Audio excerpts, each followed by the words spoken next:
Hello everyone, I hope you're all doing well. Welcome back to another video for EAFC 24 with me, Kieran. Today we're going to be talking about what I think is one of the most interesting and definitely one of the most exciting additions we've had to Ultimate Team in years. We're going to be talking about all things evolutions. So I'm going to go through basically everything you need to know for evolutions in this video. I'm going to tell you obviously first of all what they are and how they work, what kind of stuff they'll be upgrading, and one of the big things is of course what players you can use in them, and not just what players can you use in them, what players are the best to use in them. So we're going to cover all of that in this video. As always, any questions, drop a comment down below. I'll try my best to get back to all of you, but again, I don't like wasting time around here, so let's get straight into it. So we are going to start with the most basic information of course, and that is just what are evolutions.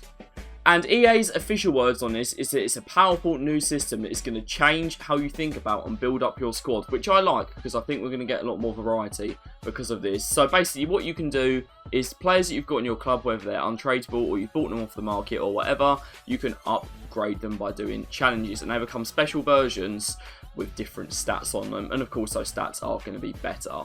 As you do these challenges and upgrade your players, you might just get an overall boost. Some of them will be low, some of them will be high. It will depend on the challenge. It might do really specific stats. There might be one that just improves like your free kick accuracy and your curve. And there might be one for being maybe a stronger player or a defender. There might be one that improves a few stats. Like one of the ones I've seen, which is just like a generic centre-back one, might do pace, defending and physical, which obviously would be very useful for slower defenders. But where it gets really interesting for me is that some of the evolutions will upgrade to the skills or the weak foot. They might give the player an alternate position, which is going to be massive because a lot of cams will be able to play as a deep line centre mid. And also you can get some of the new play styles, which I think are going to be really broken this year. On top of this, you get what EA call visual upgrades. I'm not too sure what that is, whether the player looks different in game, whether it's just they have a different background on their card, maybe they have a dynamic image. I don't really know how that works, but that's just an extra thing to make your players look different and more unique to everyone else's as well.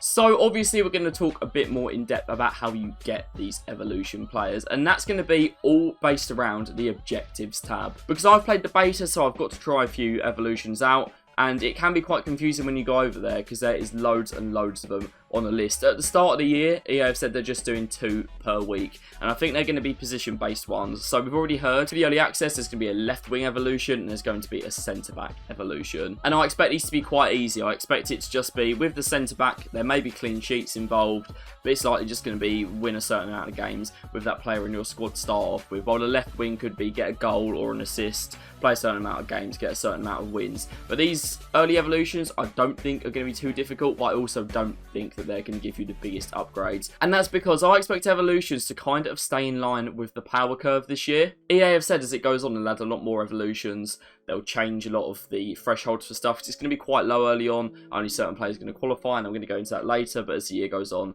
that is going to change. And what I find very interesting about these evolutions is that even with the ones at the start, you can stack them. And what I mean by that is when you've completed an evolution, even one that has multiple levels, because some of them might go level 1, level 2 and level 3, as you can see in the graphic, you can then, as long as they qualify for it, put that player into a different evolution and get them insane stats all over the pitch. You can run the same player through about 5 different evolutions, even more than that if you really want to, as long as they qualify for them. But something I think you need to be aware of early on is that some evolutions are going to be free, but some of them are going to require coins or FIFA points, because of course they are. And what I'd recommend at the start is you're not going to be using players for that long. You get your team upgraded quite quickly towards the start of the game, so I'd definitely chuck some free evolutions in.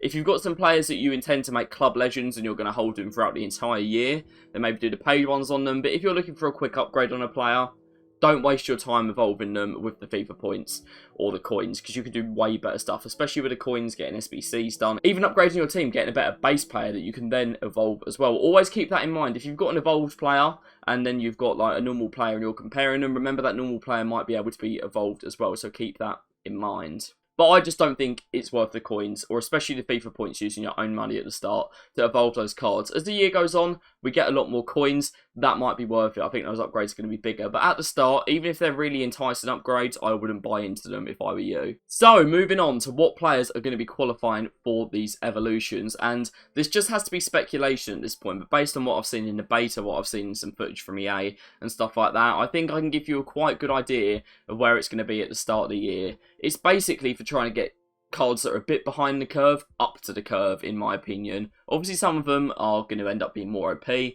It's just the way cards are in FIFA. But most of them, I think it's just making cards usable in relation to the rest of the cards that are out.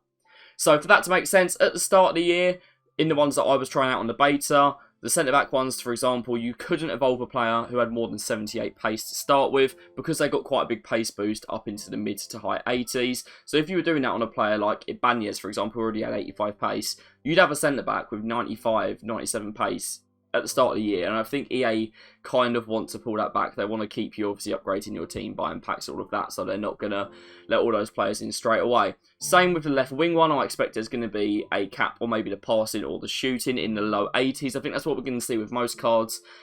If it's one where you can massively upgrade the pace, because for some evolutions you'll only get 3 or 5 plus an extra stat. Some of them, if you upgrade them all the way to level 3, level 4, you might even get a plus 11 to plus 15 in some stats, so they've got to be careful about that. So I reckon on low level evolutions where you maybe just get a plus 3 or a plus 5, it'll probably be a max 81 to start with, whilst with the ones where you get massive boosts, it's going to be a max 78 style kind of thing. As I said, they're going to keep that in line with the power curve. It's definitely going to change throughout the year, and as you can run players through multiple evolutions, you're going to end up with a card that you maybe got at the same time as someone else, but you end up with completely different stats, and that's what really stands out to me, and I think you guys should do it, because I love the way Ultimate Team used to progress, and you grind, you get a better team, you see the players that you've carried on your team for quite a long time still doing well, and I love the fact you're going to be able to do that towards the end of the game. You're going to have a player that you get right at the start of the game, carry them in your team all the way through, because you can keep evolving them and keep up with the curve, so I'm definitely going to do that. I haven't decided with who yet. Maybe you guys should let me know down below. But something else to think about as well, which I don't like that much, but I guess it's to get you playing the game, is that some evolutions are just going to be pretty casual. You can do them whenever you want, but some of them will have a time frame on them. I presume this time frame is going to be until the end of the current season. And what I mean by that is in FIFA 23, obviously, we had Season 1, Season 2, the things with the level 1 to level 30 rewards, and they upgraded, and the objectives and stuff changed every time. So I think that'll be when they change a lot of the evolutions. They might theme the evolutions around the season. So the second one might be Scream Team based, a shapeshifters kind of thing. I'm not too sure. Whilst for Team of the Year, there might be certain nominee cards that get special evolutions that you can use for stuff or something like that. It'll be really interesting to see where they go with this. As I said, they are going to be time frames. That's just something to be aware of. If you stick a player into an evolution, especially towards the end of a season, check how much time you've got on it. You don't lose the player if you fail it or anything. The player just goes back to how they were. But it's just something to think about, especially if it's one you're spending coins on. Don't waste those coins. Make sure it's something that you can definitely get done. Because I know towards the end of the year, some of them are going to start involving foot champs as well. So if you don't play foot champs, just don't do that one. Find a different evolution. And there'll be so many evolutions that come out throughout the year. If you have one that you want for your player, but the objectives don't kind of fit for you, just wait, because there'll be another one that gives you similar stats for doing something different. So a lot of you are going to be wondering, what is the most efficient way to get through these evolutions quickly? How many can you upgrade at a time? Can you bring people off the bench? Can you sub an evolution player off for a different one to get more challenges done and stuff like that? And unfortunately, you can only have one active at a time. But what is good is that you can pause evolutions and do a different one. So if I'm halfway through upgrading my Makoko to a level 2 and I realise he's not good enough for my champs team, I don't want to use him, I want to use a different striker, I can put that different striker in and Beto won't lose his progress. I could start evolving someone else who's in that foot champs team, maybe one of my centre backs or whatever, and he won't lose his progress. I can go back after I'm done with champs, start playing rivals or squad battles, or even maybe friendlies, depending on the challenge, and then using that card again. So you can pause it, which I think is really, really good. And it means that you've got a lot of options open. If you change your team around, you can jump back to players maybe you stopped using and maybe start evolving them a bit more. And you can't actually withdraw your player or forfeit them once they're into the evolution, unless it expires.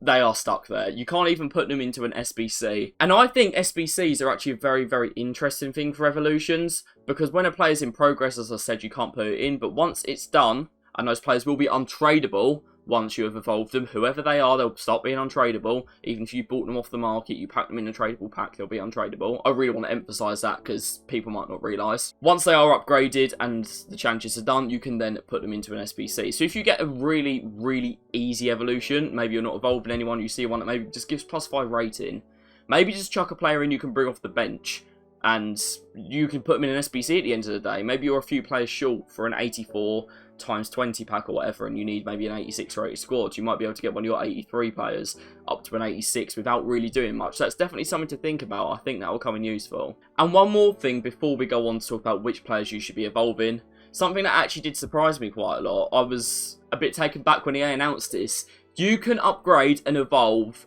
promo players. And I really like this. That's whether it's Team of the Week, whether it is Road to the Knockouts, which is coming soon, or anything else throughout the year. They use Centurions as an example. Maybe even Team of the Years, although they probably won't qualify for them until Team of the Season comes around because their stats are so high.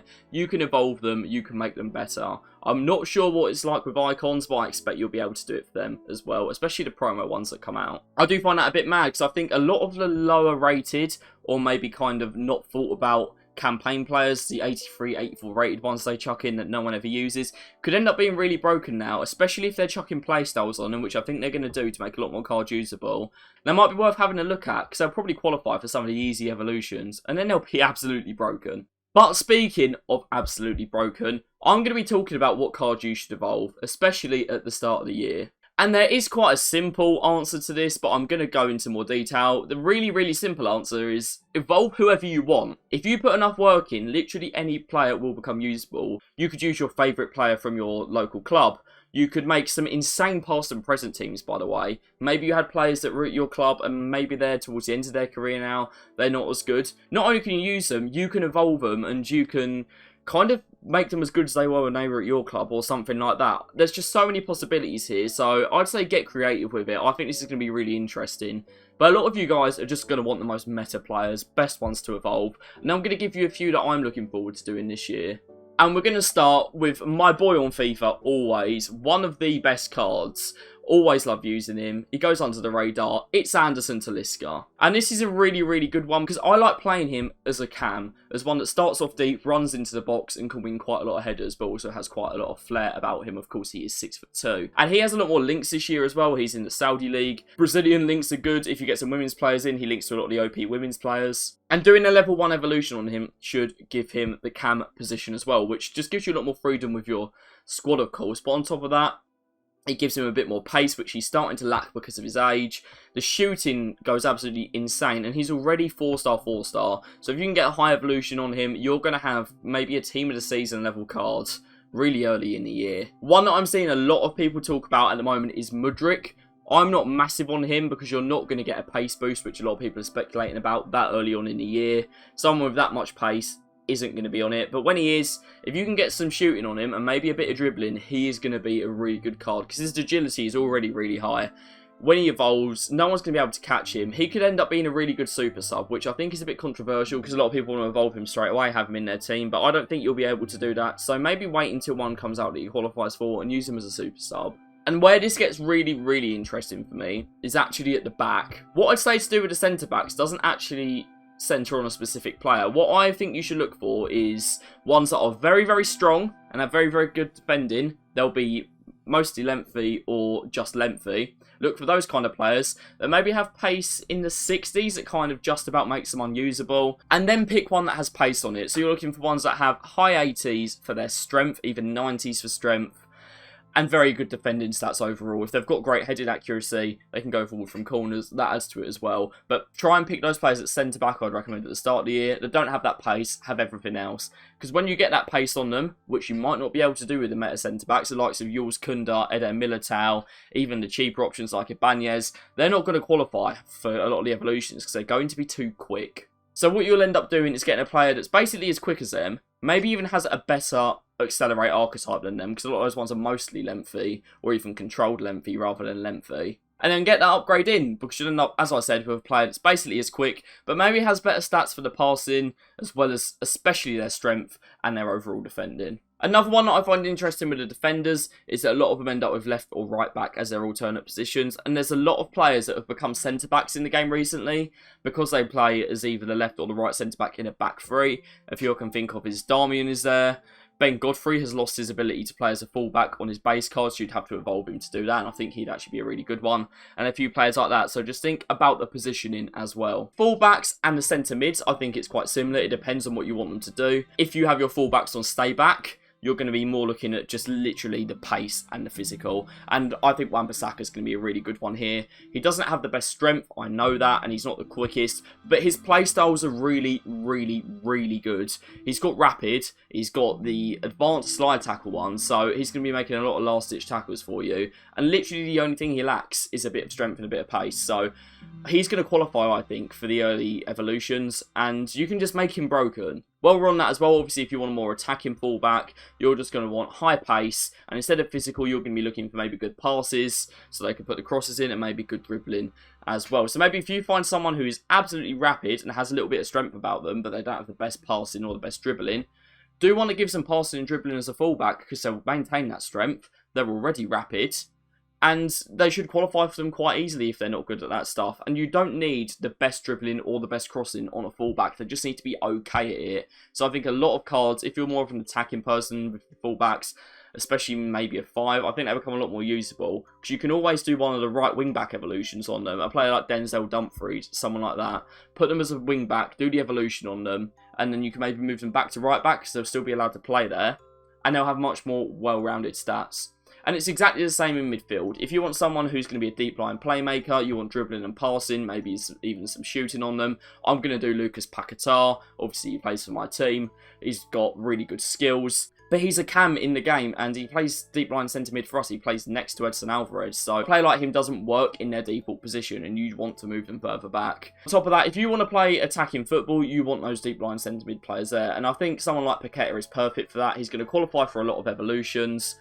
Already very agile with great skills. I don't know what his playstyles are, so I will have to have a look at that. But I expect you'll be able to get him flair, trickster, stuff like that if he doesn't already have them. And maybe you could even give him a little bit of tackling ability, because he's not going to be your main CDM, but if he's your secondary CDM, the more ball-playing one, how Bruno plays for Manchester United in real life, you still want him to be able to help out the defence, don't you?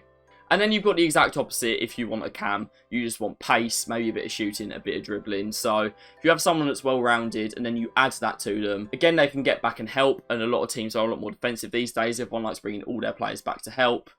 They'll be able to push people off the ball. There'll be a bit of an issue in the box. Normally with the cams, players try and keep them on the edge. They try and stop you playing those balls through. They'll just shut you down. You get bodied quite often, don't you? So if you have someone who's maybe more of a default centre mid, they might be a bit taller as well. They can maybe muscle their way through a bit better, but then have the added agility. So maybe pick players that have good all-round stats and just give them a bit more pace, a bit more agility. And then I think with the wingers and strikers, it is absolutely up to your play style. If you like those big, strong players up front, you like having someone that can hold it up. Someone like Harry Kane even for you, just add a little bit of pace to him. He doesn't need any shooting, let's be honest.